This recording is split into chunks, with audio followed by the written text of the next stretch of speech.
वाह जियालियो ते पटवारियो नून ते पीपी दे दरबारियो 10 महीने दी मुद्दत विच पीटीआई दी हुकूमत विच जान लिया तुसी हर बहरान बन गए हो तुसी मईशत दान सर्कुलर डेट दियां गल्लां करदे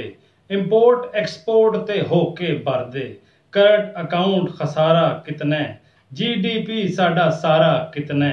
आम बंदे ते हुण टैक्स किन्ना स्टॉक एक्सचेंज दा इंडेक्स किन्ना डॉलर दा हुण की ये रेट इकनॉमिक ग्रोथ दी की अपडेट IMF करजे दियां किस्तां फिस्कल डेफिसिट दियां गल्लां तुहाडे ते कुर्बान मैं जावां तुहानू क्यों शक्कर खुआवां चंगी गल ए सोचना चाहिदा मुल्क दे बारे सोचना चाहिदा पर पिछले तुसी 10 साल काश के वेखदे मुल्क दा हाल जदों मुआशी इस बहरान दी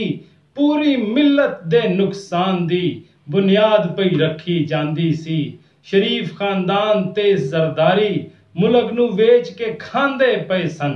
तारीखी कर्ज चढ़ांदे पे सन सब गिरवी रखवांदे पे सन अपने महल बनांदे पे सन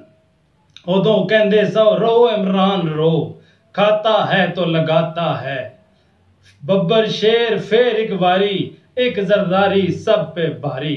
तुहाडी बरयानी ते कीमे दे नान खा गए सारा पाकिस्तान प्लेट तुहाडी बरयानी दी कीमत जे इस वीरानी दी अजे भी वेला जे सच बोलो सारे अपनियां अखां खोलो पुछो अपने लीडरां कोलों वड्डे तजर्बेकारां कोलों कोई एक भी महकमा नहीं जिस दे विच खसारा नहीं पुछो नवी हुकूमत नू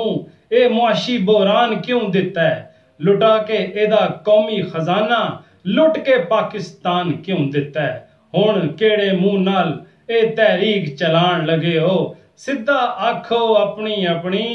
चोरी तुसी बचान लगे हो।